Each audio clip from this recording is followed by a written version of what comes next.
All right. So another update. I've been working on an application that will allow me to update apps. So if you get one of these phones in the future, there needs to be a way to update the applications that are on here. And you can't have a typical app store because distractions, right? So this is pretty crude at the moment, but I have an Android application here, which I need to reload. There we go. And you'd be familiar with this if you've seen this before. And in here, I just added, again, this is quite crude at the moment. Needs to, there'll be buttons and icons and whatever.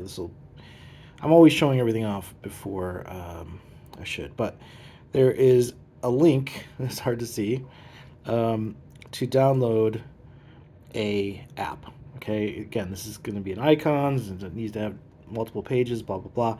But it downloads the application, and then if I go here, this is a downloads page, which will show me all of these Android applications. Right now, there's just the one, but I'm able to click on that and then install it. And what this solves is there's no way to just sideload applications on this phone. You can't just plug in you can't just like download whatever you want. It restricts the files to this like list. So the goal of this is to keep all of these applications that end up being accessible, to keep them like very strictly distraction free.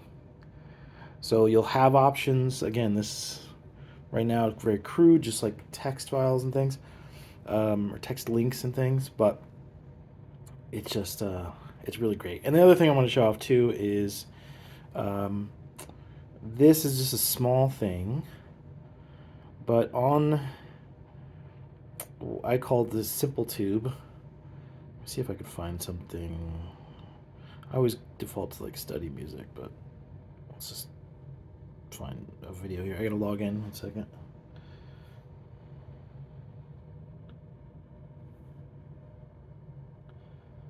Still here.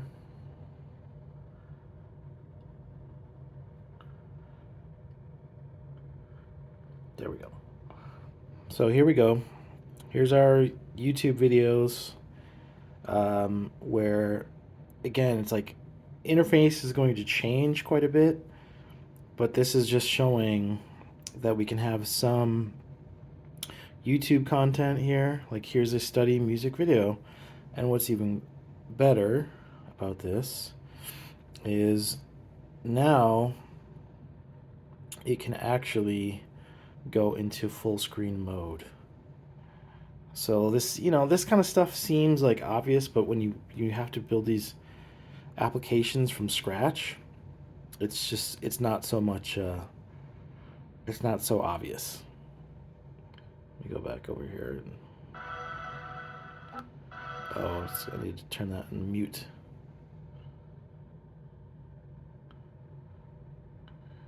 There we go. So now we're in full screen. And now I need to click this little guy there. There we go. So you can just have some study music, and we can curate this list of content so that it's focused. It's like either it's helping study or it's actually educational content, that sort of thing. So that's what's great about this is like it's picking in some content, but not the whole internet, which is full of distractions. So we still have some like stuff like, you know, this is kind of stuff like I couldn't get on other so-called like distraction-free phones, right? I still would like to have some study music in the background. I still like to have um, like a more robust app store experience without distractions, and that's where we're at. And then I guess I'll show this off too. So I have purchased a few of these um, Pixel devices, and you can see these are unopened. And so I needed to finish the App Store thing first. and sort of repackage this so that way, like if you wanted one of these, it needed to have a way to update applications. So it has that now from a like a technical perspective, and then you know all of these things are going to get updated over time. So it's just going to become a more like a nicer experience. But this is functional. Now we have the ability to update applications. I created a list of like to-dos a while back, and I'm just checking all these things off and really making some good progress. So that's where we're at.